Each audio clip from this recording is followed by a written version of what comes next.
डोवरे के शांत पहाड़ों के बीच जब एक भयंकर विस्फोट होता है तो किसी को अंदाजा नहीं था कि उन्होंने मौत को नींद से जगा दिया है। मजदूर अभी धुएं से बाहर निकलने की कोशिश ही कर रहे होते हैं कि उनके पैरों के नीचे की जमीन भयानक तरीके से कांपने लगती है। पहाड़ों की बहुत गहराई से एक ऐसी खौफनाक दहाड़ गूंजती है जिससे पूरा पहाड़ भरभरा कर ढहने लगता है। उड़ती धूल और गिरती चट्टानों के बीच एक बेहद विशालकाय इंसानों जैसी रहस्यमयी आकृति खड़ी होती है। एक ऐसा खूंखार राक्षस जिसके सामने सेना की अंधाधुंध गोलियां और तोपें भी खिलौना बन जाती हैं। जो भी उसके रास्ते में आता है वो पल भर में कुचल दिया जाता है। थर्मल स्कैनर में कोई जीव नजर नहीं आता, बस एक विशाल परछाई है जिसने सूरज की रोशनी को निगल लिया है। ऐसा लगता है जैसे खुद पहाड़ जिंदा होकर मौत का तांडव करने निकल पड़ा हो। इस खौफनाक सच को नॉर्वे के लोग हमेशा से सिर्फ एक बच्चों की कहानी मानते आए थे। इस तबाही से 20 साल पहले रोम्सडेलन के इन्हीं पहाड़ों में टोबियास नाम का एक पिता अपनी छोटी बेटी नोरा को द ट्रोल पीक्स नाम की जगह दिखाने ले जा रहा था। टोबियास उसे एक पुरानी कहानी सुनाता है कि कैसे 13 ट्रोल यहाँ एक शादी के लिए जमा हुए थे, लेकिन उन्होंने इतनी शराब पी ली कि उन्हें समय का ध्यान ही नहीं रहा और धूप निकलते ही वे पहाड़ों में बदल गए। नोरा कहती है कि वो अब इन परियों की कहानियों के लिए बहुत बड़ी हो गई है। यह सुनकर टोबियास को दुख होता है और वो कहता है कि किसी भी चीज को देखने के लिए सबसे पहले उस पर विश्वास करना बहुत जरूरी है। 20 साल बाद नोरा बड़ी होकर एक आर्कियोलॉजिस्ट बन चुकी है और अपनी टीम के साथ एक खुदाई अभियान पर है। 6 महीने की कड़ी मेहनत और पैसे खत्म होने के बाद भी जब कुछ नहीं मिलता तो टीम हार मानने लगती है, लेकिन नोरा बहुत जिद्दी है और वो हार नहीं मानती। उसकी ये मेहनत रंग लाती है और उन्हें एक डायनासोर की खोपड़ी मिल जाती है जिसका पूरी टीम खुशी खुशी जश्न मनाती है। दूसरी तरफ डोवरे के पहाड़ों में एक निर्माण कंपनी नया रेलवे ट्रैक बनाने के लिए पहाड़ों को खोद रही है। कुछ लोग इस प्रकृति के विनाश का कड़ा विरोध कर रहे हैं, लेकिन उनकी कोई नहीं सुनता। जब सुरंग बनाने के लिए आखिरकार भयंकर विस्फोट किया जाता है तो पहाड़ों की बहुत गहराई से एक खौफनाक दहाड़ सुनाई देती है। इसके कारण पूरा पहाड़ ढहने लगता है और कई मजदूर उसमें दब जाते हैं। इस भूकंप जैसी घटना की भनक तुरंत नॉर्वे की सेना को लग जाती है। सेना जांच के लिए अपने टोही विमान भेजती है। कैमरों की इंचार्ज सिग्रिड वहां के अजीबोगरीब दृश्य देखकर तुरंत अपने सीनियर्स को बताती है। मामला इतना बड़ा था कि सीधे प्रधानमंत्री बेरेट को सूचित किया जाता है। बेरेट का सलाहकार एंड्रियास तस्वीरों में बने गड्ढों को देखकर कहता है कि ये किसी विशालकाय जीव के पैरों के निशान लग रहे हैं, लेकिन प्रधानमंत्री बेरेट इसे एक मजाक समझती हैं। वो एंड्रियास को मीडिया को दूर रखने और कुछ वैज्ञानिकों को बुलाने का काम सौंपती हैं। कुछ ही देर बाद एक हेलीकॉप्टर नोरा की पार्टी के बीच उतरता है और राष्ट्रीय सुरक्षा का हवाला देकर उसे अपने साथ बेस पर ले जाता है। बेस पर एक गुप्त मीटिंग चल रही होती है जहां प्रधानमंत्री, सेना के लीडर्स और वैज्ञानिक इस घटना पर चर्चा कर रहे हैं। जब नोरा खुद को एक पैलियोंटोलॉजिस्ट बताती है तो कोई उसे गंभीरता से नहीं लेता, क्योंकि डायनासोर तो विलुप्त हो चुके हैं। सब लोग जमीन के धंसने या गैस लीक होने की थ्योरी दे रहे होते हैं। तभी नोरा तस्वीरों में बने उन गड्ढों को देखकर डंके की चोट पर कहती है कि ये साफ साफ पैरों के निशान हैं। लेकिन ट्रोल की बात सुनकर सब उसका मजाक उड़ाते हैं। तभी सिग्रिड एक हैक किए गए फोन का लाइव वीडियो दिखाती है। तबाही का वो मंजर बहुत डरावना था। नोरा सिग्रिड से वीडियो को स्लो मोशन में चलाने को कहती है। जब वीडियो धीमा होता है तो पीछे से किसी जानवर के दहाड़ने की भयानक आवाज आती है और गिरती चट्टानों की परछाइयों में एक बेहद विशाल इंसानों जैसी रहस्यमयी आकृति दिखाई देती है। सब सन्न रह जाते हैं। इस बीच लेसिजा नाम की जगह पर एक बुजुर्ग कपल का कुत्ता पागलों की तरह भौंक रहा होता है। अचानक उनका पूरा घर बुरी तरह हिलने लगता है। वे जान बचाकर अपने बेसमेंट में छिप जाते हैं।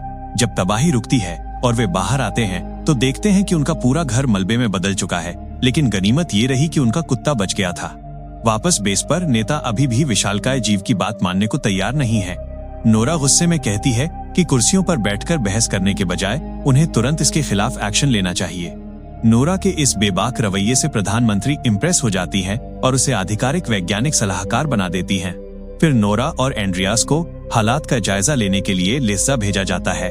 हेलीकॉप्टर में एंड्रियास नोरा से उसकी जिंदगी के बारे में पूछता है। नोरा बताती है कि 10 साल की उम्र में उसकी माँ गुजर गई थी। उसके पिता टोबियास लोक कथाओं के प्रोफेसर थे, लेकिन उम्र के साथ वो असलियत और कहानियों में फर्क करना भूल गए। इसीलिए नोरा ने सालों से अपने पिता को नहीं देखा है। एंड्रियास बताता है कि वो एक लेखक बनना चाहता है और इस घटना के पीछे किसी अलौकिक शक्ति के होने की बात से बहुत एक्साइटेड है। लेसिजा पहुंचकर नोरा वहां की तबाही देखकर हैरान रह जाती है। सेना ने इलाके को घेर लिया था।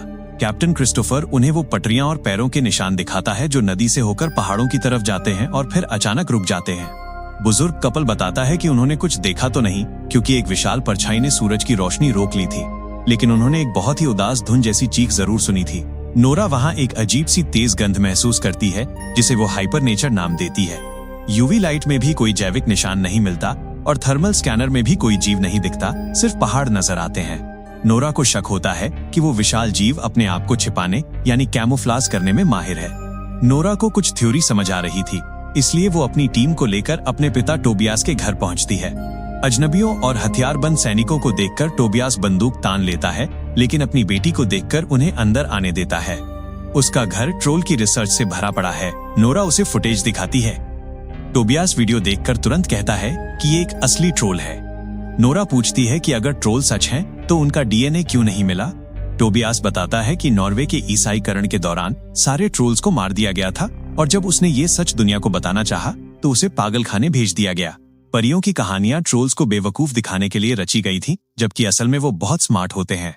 नोरा को यकीन नहीं होता, लेकिन टोबियास टीम में शामिल हो जाता है। जब वे उस जगह पहुंचते हैं जहां पैरों के निशान गायब हुए थे, टोबियास नोटिस करता है कि वहां की जमीन का आकार नक्शे से बिल्कुल अलग है। टोबियास कहता है कि ये अपनी बेटी के साथ फिर से एक एडवेंचर पर होने जैसा है, लेकिन नोरा अभी भी उससे नाराज है। तभी अचानक उनके नथुनों में वही हाइपर नेचर वाली गंध आती है। आसमान काला हो जाता है और उनके ठीक पीछे का पूरा पहाड़ ही एक विशालकाय आंख खोल देता है। बाप बेटी दोनों सही थे। वो पहाड़ ही एक ट्रोल था जिसने खुद को चट्टानों के रूप में छिपा रखा था। ट्रोल खड़ा होता है और अपना शक्तिशाली शरीर दिखाकर उन पर जोर से दहाड़ता है। टीम जान बचाकर हेलीकॉप्टर की तरफ भागती है। वे किसी तरह ट्रोल को कैमरे में कैद कर लेते हैं और बेस पर वीडियो भेज देते हैं। अब कोई सच्चाई से इनकार नहीं कर सकता था। क्रिस्टोफर टीम को मिलिट्री कैंप ले जाता है। नोरा अभी भी पागल न दिखने के लिए अज्ञात प्राणी शब्द का इस्तेमाल करती है, लेकिन टोबियास सबको बताता है कि पहाड़ों में हो रहे निर्माण ने ट्रोल को नींद से जगा दिया है और ये निर्माण प्रकृति का मजाक है। नेता उसे पागल समझकर बाहर निकाल देते हैं। नोरा और समय मांगती है, लेकिन उसकी भी नहीं सुनी जाती। देश की सुरक्षा के लिए नेता मिलिट्री ऑपरेशन का आदेश दे देते हैं। नोरा अपने पिता से सब बिगाड़ने के लिए नाराज होती है और वहां से जाना चाहती है, लेकिन टोबियास उसे रोकता है और समझाता है कि ये कोई कहानी नहीं है। ट्रोल अकेला है और डरा हुआ है। हथियार और धूप उसे पीछे नहीं धकेल पाएंगे, बल्कि हथियार उसे और ज्यादा क्रोधित कर देंगे। नोरा समझ जाती है कि वो सही कह रहा है और रुक जाती है। वो क्रिस्टोफर की बहुत मिन्नतें करके उसे मना लेती है कि वो तीनों को अपने हेलीकॉप्टर में छिपा ले। रात होने तक पूरी सेना हेदल पहुंच जाती है। ट्रोल का इंतजार करते हुए टोबियास और नोरा अपनी पुरानी यादें ताजा करते हैं और दोनों बाप बेटी के बीच आखिरकार सुलह हो जाती है। कुछ ही देर बाद वो विशालकाय ट्रोल वहां आ धमकता है, लेकिन वो काफी करीब आकर अचानक रुक जाता है। टोबियास को यकीन था कि ट्रोल को उनके वहां होने का पता चल गया है। टोबियास सैनिकों को चेतावनी देता है कि हमला मत करो, ये उसे सिर्फ क्रोधित करेगा, लेकिन सैनिक उसकी बात को नजरअंदाज करते हुए अंधाधुंध गोलियां और विस्फोट करने लगते हैं। हथियारों का उस विशाल ट्रोल पर कोई असर नहीं होता और जैसा कि टोबियास ने भविष्यवाणी की थी, वो ट्रोल भड़ककर पूरी सेना पर वापस हमला करने लगता है। हर कोई अपनी जान बचाने के लिए भागना शुरू कर देता है, क्योंकि वो विशाल ट्रोल अपने रास्ते में आने वाली हर एक चीज को तबाह कर रहा है। यहाँ तक कि वो उन कैमरों को भी कुचल देता है जो इस पूरे ऑपरेशन का लाइव वीडियो मेन बेस तक पहुंचा रहे थे। नोरा की टीम एक घायल सैनिक के साथ एक पेड़ के पीछे छिप जाती है, लेकिन जैसे ही वे वहां से खिसकने की कोशिश करते हैं, ट्रोल अपना बड़ा सा हाथ नीचे बढ़ाता है और उस सैनिक को उठाकर खा जाता है। टोबियास बताता है कि शायद इस राक्षस ने सैनिक के बहते हुए खून की गंध सूंघ ली थी। नोरा, एंड्रियास और क्रिस्टोफर वहां से भागना चाहते हैं, लेकिन टोबियास अपनी जान जोखिम में डालकर उस ट्रोल के पास जाने का फैसला करता है। वो उस पर हमला नहीं करता, बल्कि एक दोस्ताना रवैया अपनाता है। और दोस्तों, हैरानी की बात तो ये है कि टोबियास की प्यार भरी आवाज सुनकर वो खूंखार ट्रोल सच में शांत हो जाता है और धीमी आवाज में कराहने लगता है, जैसे वो उसकी बात समझ रहा हो। लेकिन किस्मत को कुछ और ही मंजूर था। पीछे खड़े एक बेवकूफ सैनिक को ये सब समझ नहीं आता और वो अपने ट्रक से ट्रोल पर अंधाधुंध गोलियां चला देता है। गोलियां लगते ही ट्रोल गुस्से में पागल हो जाता है और पलटवार करने के लिए तेजी से मुड़ता है। इसी झटके में वो गलती से टोबियास को एक जोरदार टक्कर मार देता है। जैसे ही वो राक्षस वहां से जाता है, नोरा रोते हुए अपने पिता की तरफ दौड़ती है। खून से लथपथ टोबियास मरने से पहले कुछ अजीब शब्द बड़बड़ाता है, जैसे महल, राजा और घर। वो अपनी बेटी से कहता है कि मरने से पहले हमेशा विश्वास करना याद रखना, और इतना कहकर वो दम तोड़ देता है। जब नोरा बेस पर लौटती है तो वो अपने पिता की मौत के दर्द को भुलाने के लिए खुद को उनके पुराने शोध के कागजातों में डुबो देती है, ताकि इस तबाही को रोकने का कोई तरीका मिल सके। तभी एंड्रियास और क्रिस्टोफर आते हैं और बताते हैं कि फिलहाल वो ट्रोल कहीं गायब हो गया है, लेकिन सेना उस पर एक बहुत बड़े हवाई हमले की तैयारी कर रही है। नोरा जानती थी कि बम गोलों का इस राक्षस पर कोई असर नहीं होगा और उन्हें कुछ अलग सोचना पड़ेगा। उसे याद आता है कि परियों की कहानियों में ट्रोल्स को धूप से नफरत होती है, लेकिन उन्होंने तो इसे दिन के उजाले में भी बाहर घूमते देखा है। फिर उसे अपने पिता की एक बात याद आती है कि कैसे नॉर्वे में ईसाई धर्म के आने के बाद इन जीवों को खत्म कर दिया गया था। नोरा का दिमाग दौड़ता है और उसे एक गजब का आइडिया आता है। वो प्रधानमंत्री बेरेट को बताती है कि पुरानी कहानियों के अनुसार जब ट्रोल्स चर्च की घंटियों की आवाज सुनते थे तो वो उन पर पत्थर फेंकते थे। इसका मतलब है कि घंटियों की तेज आवाज उनके कानों को बर्दाश्त नहीं होती। सेना के बड़े अधिकारियों को ये बात एक मजाक लगती है, लेकिन क्रिस्टोफर उन्हें समझाता है कि जब गोलियां काम नहीं कर रही हैं तो उन्हें ये अजीब तरीका भी आजमाना ही पड़ेगा। हार मानकर बेरेट उन्हें ये प्लान आजमाने की इजाजत दे देती है। कुछ ही देर बाद वो विशाल ट्रोल फिर से सामने आ जाता है। इस बार वो हंडरफोसन परिवार पार्क के पास पहुंच जाता है, जिससे वहां मौजूद लोगों में भयंकर दहशत फैल जाती है। हर कोई अपनी जान बचाकर भाग रहा होता है। बस एक छोटी सी बच्ची वहीं खड़ी होकर उस राक्षस को देखने लगती है। तभी क्रिस्टोफर और नोरा अपने हेलीकॉप्टर के साथ वहां पहुंचते हैं। वो अपने साथ हवा में उड़ने वाले कई बड़े बड़े उपकरण लाए थे, जिनमें विशाल घंटियां बंधी हुई थी। वो उन घंटियों को जोर जोर से बजाते हुए उस ट्रोल को चारों तरफ से घेर लेते हैं। नोरा का आइडिया एकदम सही था, क्योंकि उस भयानक आवाज से ट्रोल के कानों में बहुत दर्द होने लगता है। लेकिन वो राक्षस भी हार मानने वाला नहीं था। वो दर्द से तड़पते हुए पलटवार करता है और हेलीकॉप्टरों को हवा में ही क्रैश कर देता है। तभी एक टूटता हुआ हेलीकॉप्टर सीधा उस छोटी बच्ची पर गिरने वाला होता है, लेकिन हर किसी को तब झटका लगता है जब वो खूंखार ट्रोल अपना हाथ आगे बढ़ाकर उस हेलीकॉप्टर को रोक लेता है और उस बच्ची की जान बचा लेता है। इसके बाद वो वहां से चला जाता है। अब क्योंकि ये सब एक भीड़ भाड़ वाली जगह पर हुआ था, इसलिए पूरी दुनिया को इस जीव के बारे में पता चल जाता है। हर देश की न्यूज और सोशल मीडिया पर बस इसी राक्षस के वीडियो वायरल होने लगते हैं, जो अब सीधे राजधानी शहर की तरफ बढ़ रहा है। जब टीम बेस पर लौटती है तो नोरा बताती है कि घंटियों वाले आइडिया ने काम किया था और उन्हें एक अलग तरीके से इसे फिर से आजमाना चाहिए। लेकिन प्रधानमंत्री बेरेट गुस्से में उसकी एक नहीं सुनती और उसे बेस से बाहर धक्के मारकर निकाल देती है। बाहर जाते हुए नोरा की मुलाकात क्रिस्टोफर से होती है। वो कहता है कि बेरेट बहुत बड़ी गलती कर रही है और अगर नोरा को कोई मदद चाहिए तो वो हमेशा उसके साथ है। उधर मीटिंग रूम में सेना के अधिकारी बेरेट को कुछ ऐसी खतरनाक मिसाइलों के बारे में बताते हैं जिन्हें सरकार ने अभी तक पास भी नहीं किया था। बेरेट हैरान थी कि उसे इस बारे में कुछ पता ही नहीं था।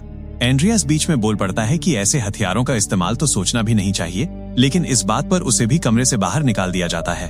एंड्रियास समझ जाता है कि ये लोग उसकी नहीं सुनेंगे, इसलिए वो खुद ही नौकरी छोड़कर नोरा के साथ जुड़ जाता है। वो नोरा को बताता है कि शहर को खाली करवाया जा रहा है। कुछ ही देर में बेरेट टीवी पर आकर पूरे देश में इमरजेंसी लागू कर देती है और लोगों से शहर खाली करने की अपील करती है। इधर नोरा और एंड्रियास कार से जा रहे होते हैं और भारी ट्रैफिक में फंस जाते हैं। नोरा इस खाली समय में फिर से अपने पिता के नोट्स पढ़ने लगती है। पन्नों पर बार बार सिंडिंग और एक द्वारपाल का नाम लिखा था। एंड्रियास बताता है कि शायद ये रिकॉर्ड सिंडिंग है, जो रॉयल पैलेस का एक बहुत बड़ा अधिकारी है। नोरा का दिमाग ठनकता है। उसे अपने पिता के आखिरी शब्द याद आते हैं, राजा, महल और घर। उसे समझ आ जाता है कि उन्हें तुरंत रॉयल पैलेस जाना चाहिए। दोनों वहां पहुंचते हैं और गेट पर सिंडिंग उन्हें सीधा अंदर ले जाता है, जैसे उसे पता था कि वे आने वाले हैं। सिंडिंग बताता है कि वो टोबियास की बहुत इज्जत करता था, क्योंकि उसकी जिद ने ही महल के नीचे दबे एक बहुत बड़े राज को खोज निकाला था। कहानी कुछ यूं थी कि पुराने जमाने में किसी दूसरे राजा के घर के ऊपर अपना महल बनाना बहुत शुभ माना जाता था, और ये रॉयल पैलेस उसी जगह बना है जहां कभी ट्रोल्स के राजा का घर हुआ करता था। सिंडिंग उन्हें एक गहरी सुरंग में ले जाता है जो ट्रोल्स की विशाल हड्डियों से भरी पड़ी थी। वो बताता है कि जब ईसाई धर्म यहाँ फैला तो उन्होंने उन सभी को मार डाला जो उनके धर्म को नहीं मानते थे। उन्होंने शाही ट्रोल्स के पूरे परिवार को धोखे से मार डाला और बस एक बच्चे को जिंदा छोड़ दिया ताकि उसके रोने की आवाज सुनकर ट्रोल्स का राजा पहाड़ों की गुफा में आ जाए। फिर उन्होंने राजा को उसी गुफा में कैद करके मरने के लिए छोड़ दिया। 12 साल पहले नोरा के पिता टोबियास को ये राज पता चल गया था, इसलिए सिंडिंग ने इस राज को छिपाने के लिए उसे पागल खाने भेज दिया था। ये सुनकर नोरा गुस्से से आग बबूला हो जाती है, लेकिन अभी लड़ने का समय नहीं था। नोरा समझ जाती है कि उसके पिता सही थे। वो विशाल राक्षस कोई और नहीं बल्कि वही ट्रोल्स का राजा है जो कैद से आजाद होकर अपने घर यानी इस महल की तरफ आ रहा है। तभी नोरा देखती है कि उसके हाथ में मौजूद यूवी लाइट से ट्रोल्स की हड्डियां जल रही हैं। इसका मतलब था कि पुरानी कहानियां सच थीं। धूप वाकई ट्रोल्स की जान ले सकती है। उन्होंने इस ट्रोल को दिन में इसलिए देखा था क्योंकि मौसम हमेशा बादलों से ढका था और उस पर सीधी धूप नहीं पड़ी थी। एंड्रियास कहता है कि वो सूरज को तो कंट्रोल नहीं कर सकते, लेकिन नोरा के दिमाग में एक धांसू प्लान बन चुका था। वो क्रिस्टोफर को फोन करती है, प्लान ये था कि क्रिस्टोफर एक बहुत बड़ा यूवी लाइट्स का जाल बिछाएगा और नोरा और एंड्रियास उस राक्षस को लालच देकर उस जाल तक लाएंगे। इधर ट्रोल शहर में घुस चुका था और उस पर किसी भी हथियार का असर नहीं हो रहा था। हार मानकर बेरेट मिसाइल छोड़ने का ऑर्डर दे देती है। सिग्रिड ये सब देख लेती है और एंड्रियास को फोन करके बता देती है। अब उन्हें मिसाइल रोकने के लिए कुछ समय चाहिए था। एंड्रियास सिग्रिड को सिस्टम हैक करने को कहता है। उधर क्रिस्टोफर पूरे शहर के अलार्म बजा देता है ताकि सारे सैनिक जाल बिछाने में उसकी मदद करने आ जाएं। सिंडिंग भी उनकी मदद करता है और महल से उस ट्रोल के बच्चे की खोपड़ी निकालकर एक बड़े ट्रक के पीछे बंधवा देता है ताकि नोरा उसे चलाकर राक्षस का ध्यान खींच सके। सिग्रिड कई बार कोशिश करने के बाद आखिरकार सिस्टम को हैक करके मिसाइलों को रोक देती है। जैसे ही वो विशाल ट्रोल पास आता है, नोरा ट्रक आगे बढ़ाती है और उसके पीछे रखी उसके बच्चे की खोपड़ी दिखा देती है। अपने बच्चे की खोपड़ी देखते ही ट्रोल गुस्से में भयंकर दहाड़ मारता है और उनके पीछे दौड़ पड़ता है। नोरा क्रिस्टोफर को बता देती है कि वो आ रहे हैं। क्रिस्टोफर अपने डरे हुए सैनिकों में जोश भरता है। सड़कों पर ट्रक दौड़ाते हुए एक खतरनाक चेस शुरू होती है, लेकिन अचानक एक झटके से वो खोपड़ी ट्रक से नीचे गिर जाती है। ट्रोल भागना छोड़कर उस खोपड़ी के पास जाता है और अपने मरे हुए परिवार की याद में फूट फूट कर रोने लगता है। उसकी आवाज में इतना दर्द था कि कोई भी पिघल जाए। लेकिन तभी पास की एक शीशे वाली बिल्डिंग में उसे अपनी परछाई दिखती है। वो जैसे ही शीशे को छूता है, शीशा टूट जाता है और उस अचानक हुई आवाज से वो चौंक जाता है। उसके हाथों से वो खोपड़ी नीचे गिरती है और हजारों टुकड़ों में बिखर जाती है। अपने बच्चे की आखिरी निशानी टूटते देख वो राक्षस दर्द और गुस्से से पागल हो जाता है। नोरा को महसूस होता है कि अपनी प्रजाति का आखिरी जीव होने का दर्द क्या होता है, लेकिन अब वो ट्रोल बदला लेने के लिए उनके पीछे हाथ धोकर पड़ जाता है। नोरा ट्रक दौड़ाते हुए उसे उसी तरफ ले जाती है जहां जाल बिछा हुआ था। उधर बेस में अधिकारियों को सिग्रिड की हैकिंग का पता चल जाता है और वो सिस्टम को फिर से चालू कर देते हैं। नोरा और एंड्रियास आखिरकार जाल वाली जगह पर पहुंच जाते हैं और ट्रक से कूद जाते हैं। जैसे ही वो राक्षस ट्रक को कुचलने के लिए आगे बढ़ता है, सैनिक चारों तरफ से तेज यूवी लाइट्स चालू कर देते हैं। उन लाइट्स की तेज रोशनी से ट्रोल की चमड़ी बुरी तरह जलने लगती है और वो दर्द से तड़पने लगता है। ऊपर आसमान में मिसाइल वाला विमान भी आ चुका था, लेकिन नीचे आम लोगों को देखकर पायलट हमला करने से हिचकिचाता है। बेस पर इस बात पर बहस होने लगती है। सिग्रिड को गुस्सा आता है और वो उस बेवकूफ अधिकारी के मुंह पर एक जोरदार मुक्का जड़ देती है जिसे आम लोगों की कोई परवाह नहीं थी। और इसी के साथ मिसाइल वाला ऑपरेशन कैंसिल हो जाता है। स्क्रीन पर सब देख रहे थे कि कैसे वो विशाल ट्रोल लाइट्स की गर्मी से धीरे धीरे मर रहा है। सैनिक अपनी जीत का जश्न मनाने लगते हैं, लेकिन नोरा से एक जिंदा जीव का ऐसा तड़पना देखा नहीं जाता। वो भागकर जाती है और लाइट्स की पावर केबल खींचकर बंद कर देती है। सैनिक उसे मारने के लिए बंदूक उठाते हैं, लेकिन नोरा उन्हें रोक देती है। वो बिल्कुल अपने पिता की तरह निडर होकर उस राक्षस के सामने जाकर खड़ी हो जाती है और बहुत ही प्यार से उसे वापस पहाड़ों में लौट जाने को कहती है। ट्रोल एकदम शांत होकर नोरा की आंखों में देखता है, मानो वो उसकी बात समझ गया हो। लेकिन इससे पहले कि वो वहां से लौट पाता, अचानक आसमान से असली सूरज की किरणें निकल आती हैं। सूरज की सीधी धूप जैसे ही उस ट्रोल के शरीर पर पड़ती है, वो चीखने लगता है और कुछ ही सेकंड में जलकर पत्थरों के एक विशाल ढेर में बदल जाता है। सब कुछ शांत हो जाता है। हर कोई अपनी जीत की खुशी मना रहा है। एंड्रियास मजाक करते हुए कहता है कि इस पत्थरों के पहाड़ का नाम क्या रखना चाहिए। नोरा मुस्कुराते हुए कहती है कि इसका नाम टोबियास बोल्डर होगा। तभी वहां प्रधानमंत्री बेरेट आती हैं और नोरा को देश बचाने के लिए शुक्रिया कहती हैं। एंड्रियास उन्हें याद दिलाता है कि वो अब उनकी नौकरी छोड़ चुका है और अब एक लेखक बनेगा। जब नोरा और एंड्रियास वहां से जा रहे होते हैं तो एंड्रियास कहता है कि क्या पहाड़ों में ऐसे और भी राक्षस छिपे हो सकते हैं। और दोस्तों, फिल्म के आखिरी सीन में दिखाया जाता है कि एक बहुत ही गहरी गुफा में भारी चट्टानों के नीचे सच में कुछ हिल रहा है और यहीं पर हमारी कहानी खत्म हो जाती है। तो दोस्तों, आपको क्या लगता है कि क्या ट्रोल वापस आएंगे? कमेंट्स में अपनी राय जरूर बताएं और वीडियो पसंद आया हो तो लाइक और सब्सक्राइब करना ना भूलें। मिलते हैं अगली वीडियो में।